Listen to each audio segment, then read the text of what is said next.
And I know life is hard. Life be lifing. Really hard. People have enough on their plates just trying to get ahead or just trying to survive.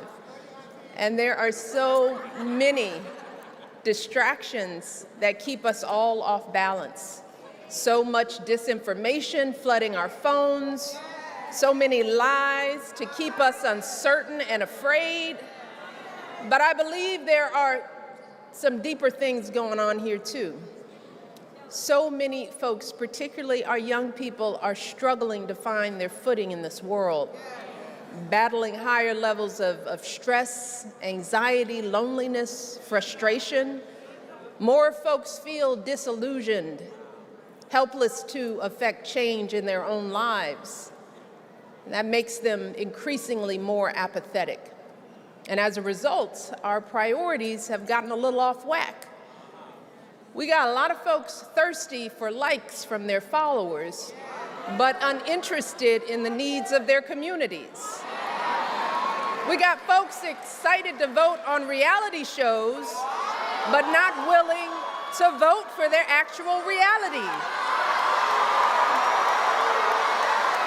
Folks climbing up that ladder without thinking about who they step on along the way. And don't get me wrong, there is nothing wrong with being a little ambitious. There is nothing wrong with working hard to achieve big things in life. All of us are looking for some level of autonomy and control over our lives. But what I don't understand is how so many Americans of all races and backgrounds fail to understand that a healthy, functioning, engaged democracy is absolutely critical to our ability to live life on our own terms, people. Without a vibrant democracy, we don't have any say in shaping our futures. We don't have any ability to change anything at all. Our vote is our voice. It is our power. It is the key to our ability to express ourselves and build the community and the country we want to live in. And I know all of you here in this room get that, but I know it's not always easy to sell that message outside of these walls. A lot of folks out there are wondering if the political system has their best interests at heart. Folks feeling unheard and fed up. Folks resigned to the idea that nothing's ever going to change, that voting and elections don't really matter, that the folks in charge don't care about us, and that maybe the only way to get folks to listen is to not vote at all. And I'm sure all of you have heard these kind of conversations from the folks in your lives. And to tell you the truth, these feelings are not irrational. They come from a valid place. Look, I love this country to death, but we all know we've got a lot of work left to do. And in this country, change takes not days, but decades, y'all. So that can be frustrating. So it's natural to wonder if anyone hears you, if anyone sees you. It is healthy to push your leaders to be better, even to question the whole system. But our job, not just at When We All Vote, but as Americans who care about our brothers and sisters, is to stop the spiral of disillusionment and apathy. It's our job to show folks that two things can be true at once: that it is possible to be outraged by the slow pace of progress and be committed to your own pursuit of that progress. It is possible to be disheartened by what's happening and still choose to do everything in your power to make it better, to speak out, to organize, to donate, and yes, vote for the person you believe is the best candidate for your goals. See, that's what so many of our ancestors did.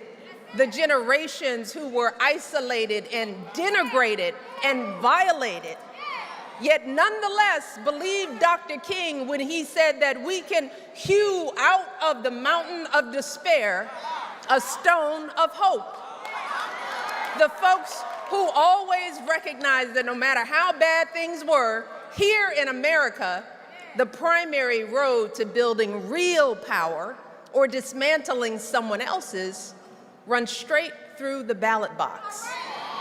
Look, I am not a politician, and I will never be. Ever, ever. But for the past couple of decades, I have seen exactly how power works, y'all. I have sat at tables with some of the most powerful people in the world. And let me tell you, a lot of these people sitting at those tables have absolutely no clue what your lives are like, especially if you don't come from money or you come from a different background than them. Many of them go their entire lives without ever crossing paths or having a single conversation with folks who are different from them. Folks a lot like all of us here tonight. So let me tell you something. They could not care less about your apathy. In fact, they welcome it. They welcome it. They are happy to be in full control of this game. That's why every single person who has real power in this world, they are fully engaged in the political process. Every CEO and billionaire and corporate board president, they follow the news obsessively. They hire lobbyists to fight for their interest. They donate to the candidates they seek to influence. You all hear me now? This is what I'm telling you. They donate on both sides of the aisle if it's in their interest. And you better believe that they vote in every single election because they know how critical elections are to maintaining and building their power base. And when we don't vote, they assume that not only do we not care, but that we are happy to hand our power over to them. Happy. And what a lot of non-voters don't understand about real power is that our absence doesn't make those in charge hear us any better. Instead, our absence is taken as our consent. They take our indifference as part of their mandate to do whatever they want. That has always been the truth of how this country runs. The process goes on with or without you. Decisions are made, judges appointed, laws enacted. So when you're talking to folks out there who are considering sitting on the sidelines, I want you to tell them about how this system really works. Throw some history on them. Tell them about what happened in 1968. Yeah, that's when I was a little girl. Y'all weren't even around. In that election, folks were so fed up with America's presence in Vietnam, they chose to not vote at all in that election. Now, we don't know if those folks would have swayed the election, but here's what happened next. We didn't wind down the war. The U.S. expanded it. Thousands more Americans died on the battlefield, and many folks in Vietnam, Cambodia, Laos were killed too. And then I want you to tell them about the presidential election in 2000. Still, many of y'all weren't alive then either. People actually thought a good way to pick our president was to choose the guy they'd rather have a beer with. A beer with. A beer. Like today, folks thought it didn't make a difference who was in the White House because none of it really mattered. So a lot of folks chose to stay home. And barely half of the voting age population cast a ballot in that election, by far the lowest rate this century. And almost 100,000 people voted for a third-party candidate who had no chance of winning. Some voted for that candidate because they wanted to stick their thumb in the eye of the status quo. Does that sound familiar? Because they thought, what difference does one vote make, right? Well, the entire presidency in that election was decided by 537 votes in Florida. 537 votes in one state. And as I said, the folks who win power take a victory of any size as a mandate. In the years that followed that election, America chose to invade Iraq, which led to Americans losing their lives in that war for the next 8 years. The LGBTQ community was used as a political wedge, with states across the country banning gay marriage. An assault weapons ban expired, putting weapons like the AR-15 back on the streets, some of which have made their way into our schools. So if you're talking to anybody who thinks elections don't matter, ask them if any of those things do matter: war, social justice, gun violence. Or maybe ask them another question. Ask them to list the policies that have been changed by people who didn't vote. Ask them the name of one single community that's been improved by people who were uninvolved. And let me tell you, they will not be able to do it. And if they respond by saying that they can't trust the government or that all politicians are the same, ask them where they're hearing that nonsense from. Because the folks who are whispering that stuff into their ears, I guarantee you, do not have their best interest at heart. The videos they're fed on social media, the algorithms on their phones, some guy on a podcast, those things are designed to make folks feel alienated. They're run by those same people in power who want to profit from your distraction. So y'all, you have a choice. You can listen to them, you can fold your arms and stay home, or you can listen to me.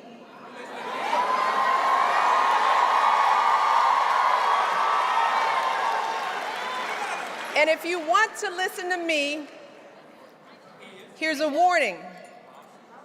There are only a handful of very wealthy people in the world who can actually afford to be indifferent about our politics. And they have so much money that for them, it doesn't matter who's in charge. They can keep themselves removed from the rest of us, up and away from whatever happens down below. And most of us aren't in that position, especially if you're just getting started in your life or in your career. Those who got regular jobs, the folks who weren't born in this country or speak another language, those who look a different way or love a different way or pray a different way. You don't have the luxury to be indifferent to who's in power and who makes the rules. And for the young people, as the years go on, you all are going to be the ones left to clean up the mess. Because I'm not going to be here forever. And I don't want you all, our young people, to look up one day and realize that you don't even recognize the world you're living in. We need water right here. Water up front. Do we have volunteer? Just give them some air. A lot of times standing up this long time is hard. You all spread out. And you guys bounce on your knees, standing up. You all are young, but you're probably all dehydrated, aren't you? Everybody not drinking enough water. How's she doing? All right. So, now to the work part, because I want you all to listen, because now I hope you're asking the question how you're going to make sure that that doesn't happen, especially for your futures. How are you going to make sure that those in power actually care about you? And it's not by sitting out. Are we getting help? It's not by sitting out. Or is it by it's by using the tools you have to make sure that those in power actually see you. That's what all of this, why we have you guys all together here, Georgia, because the greatest power we have is influencing the outcome of an election. You okay, sweetie? Oh, poor baby. You guys, then make way this way. Get her to come this way. You all, she's probably really just dehydrated. And get her shoe. Get her shoe, Marone. Marone, get her shoe. Marone, get her shoe. She gonna want her shoe.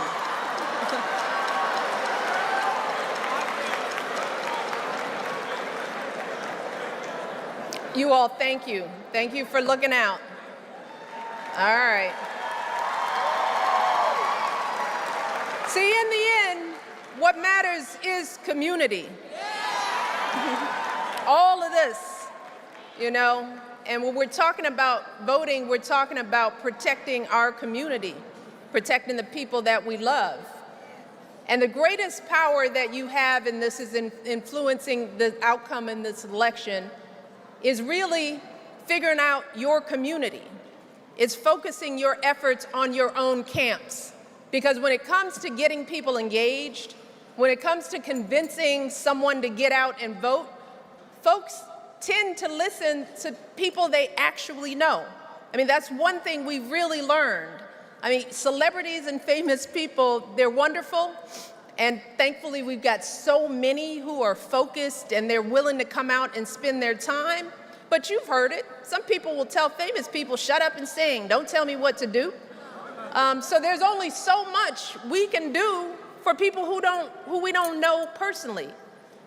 But people in their day-to-day orbit, people that they share a connection with, you can have an impact. So I want you all to look around in your own circles, the tables you sit at, the relationships you have, and ask those folks, what's your voting plan? So I'm talking about your families, your classmates, the folks you sit with in the pew at church or drink mimosas with after church. Who can you call while you're sitting in this lovely Atlantic traffic? I want you to think about that. It sounds simple, but you'd be amazed by how many people avoid having these conversations with the people they know. Nobody wants to have uncomfortable moments. Nobody wants to make things weird. I get it. But if you can't use your voice at the tables where you already sit, how on earth do you expect to have any voice at the tables where you don't? So, let me tell you, if y'all live like I live, if someone doesn't have the good sense to vote, I don't fool with them. I wouldn't pay, and sorry students, but I wouldn't pay tuition or give gas money to a child of mine that wasn't gonna vote. And fellas, if anybody was that clueless, I definitely wouldn't go out with them. So ask these brothers, you registered? You want to pull up to me? Let me see your voting card. Did you vote early? You cute, but did you vote? That's what I want to know. So you got to start by being willing to make things just a little uncomfortable with the folks you love. We can no longer play games with the people in our lives. We have to stop letting one another off the hook for failing to be engaged. And here's the thing, y'all. I guarantee you that once you have these conversations with the people who really mean something to you, you're not gonna harm those relationships. No, that's gonna make them stronger. You're gonna become closer. That's how this works. So my advice to all of you, when it comes to getting people to vote, start close. Start at home. And then reach out further. Tell everyone you know that here in Georgia, there are 3 days left to vote early. All across the state, as you've heard over and over again, you can vote early until November the 1st. So just go to whenweallvote.org to find the locations that are convenient for you. And of course, as you've heard, you can vote from 7 a.m. to 7 p.m. on Election Day. So make your plan, Atlanta. And if you've already voted, which I heard backstage that a lot of you have, then so now you got a whole week to build your voting squad. I want you to reach out, you heard this, reach out to at least 3 people. 5 to survive and 10 to win. Was that it? Did I get it right? Who might not vote. Find those people. You know them. You know them. You got a friend. I know y'all do. A couple of knucklehead friends who are talking about not voting. You got to find them and shake them up, because you know how close this election is going to be. 4 years ago, the presidential race in Georgia was decided by less than 12,000 votes. And when you break that down, y'all, this is the point you got to hear. When you break 12,000 people down across precincts, that's just 4 votes per precinct. So these numbers that we're talking about, 3, 5, 10, that's real. The same year in Iowa, there was an entire congressional district decided by just 6 votes. 6 votes. That's your group chat. That's half your fantasy football league. So maybe, just think about it, maybe you and your crew can decide the next congressperson or state senator from your area. And since you've got the honor of living in the great state of Georgia, a swing state, maybe, think about this, y'all. If you go out and get a crew together, you can decide who sits in the Oval Office. You can decide that. The power is in your hands. It really is, in ways that you don't even realize. Not just in this election, but in every election after, because this work doesn't stop. The folks who are making it harder to vote certainly don't stop. You all have seen and heard about the shenanigans that some folks in this state have been trying to pull, the folks trying to make it harder to get your vote counted, the folks trying to allow a few unelected officials to wipe out the votes of entire precincts and sway the whole election. And thankfully, those rules have been overturned for this election. But who knows what's coming for the next one? So we have to stay vigilant, y'all. We have to stay organized, and we have to stay engaged even after Election Day. Because we don't just need to protect our democracy, we need to improve it, y'all. And that's a forever proposition. And that's the beautiful thing about this country, that we have always had the opportunity to make things better. That's been our story since our founding, a story that's so often been written by the good people right here in Georgia. So if we're going to do our part here in our time, we've got to stay engaged. We got to hold our elected officials accountable. We got to stand up and speak out and sit in when it comes to it.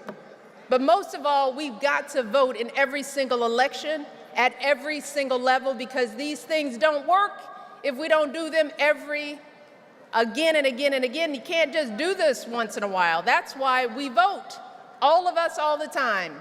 Because when we vote, we choose to push forward our own progress.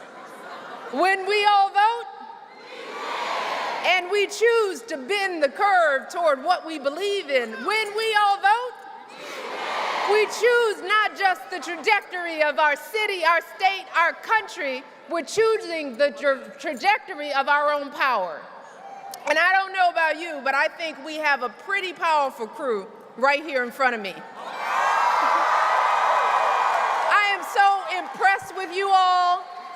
I am so proud of you all. We are gonna hear from Georgia on November the 5th, aren't we? I want you all to stay hopeful, stay empowered, because we always have your back. Michelle and Barack Obama, we love you all to death. Vote early, get all your friends to do the same. We can move our communities and our country in the direction we want them to go, so let's get this done, Georgia. I love you all.